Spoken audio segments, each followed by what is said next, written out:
अस्सलाम वालेकुम students. Professor Aamir Afzal English learning के साथ इंग्लिश ग्रामर हम लोग डिस्कस कर रहे थे और इंग्लिश ग्रामर में एक्टिव से पैसिव वॉइस में चेंज करना हम सीख रहे थे। आज का हमारा जो टेंस है वो है प्रेजेंट परफेक्ट टेंस। इससे पहले हम लोग इंडेफिनिट और कॉन्टीन्यूस टेंस कर चुके हैं। तो प्रेजेंट परफेक्ट टेंस में अगर आ जाएं तो प्रेजेंट परफेक्ट टेंस के सेंटेंस के बारे में आप जानते हैं कि इसमें पहले सब्जेक्ट आता है, उसके बाद हैज़ हैव का इस्तेमाल है, उसके बाद वर्ब की थर्ड फॉर्म यूज़ होती है, उसके बाद ऑब्जेक्ट आता है। तो जब आप इसको पैसिव वॉइस में चेंज करेंगे तो सिर्फ इसमें एक चीज़ का इजाफा होगा और वो होगा बीन। वो किस तरह से? She has accomplished her task, her task has been accomplished by her, her task has been accomplished by her. यानी वो आपके पास आपने क्या किया, अपना ऑब्जेक्ट पहले लगा दिया, उसके बाद हैज़ या हैव आ गया, उसके बाद बीन, उसके बाद वर्ब की थर्ड फॉर्म, उसके बाद बाय और उसके बाद सब्जेक्ट।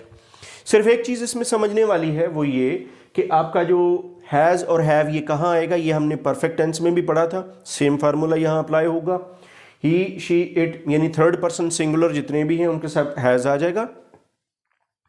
फर्स्ट पर्सन वाले दोनों सेकंड पर्सन और थर्ड पर्सन प्लूरल या वैसे प्लूरल आ जाएं तो आप हैव लगाएंगे, बाकी आप बीन लगाएंगे।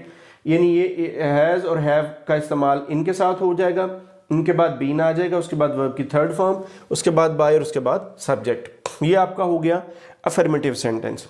अगर आप नेगेटिव सेंटेंस बनाएंगे, she has not accomplished her task, तो आपका जो पैसिव वॉइस है वो बनेगा her task has not been accomplished by her. तो कैसे चेंज होगा? ऑब्जेक्ट, उसके बाद हैज़ या हैव, उसके बाद नॉट बीन, बीन से पहले नॉट, हैज़ और हैज़ बीन या हैव बीन के दरमियान में नॉट आ जाएगा, नॉट लगा देंगे, बाकी सेम उसी तरह से हो जाएगा वर्ब की थर्ड फॉर्म, उसके बाद बाय और उसके बाद सब्जेक्ट।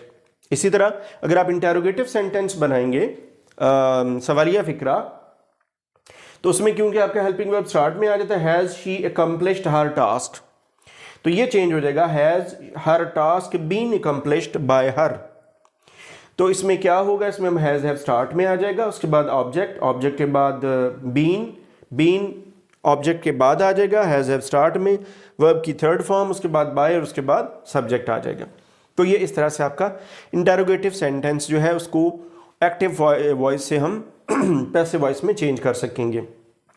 अगर सेंटेंस इकट्ठा आ जाता है, जॉइंट कंबाइंड आ जाता है, इंटेरोगेटिव एंड नेगेटिव सेंटेंस, तो फिर आ जाएगा फिक्रा यूं बनेगा has she not accomplished her task, has her task not been accomplished by her. तो इस तरह से ये पैसिव वॉइस बनेगा। कैसे?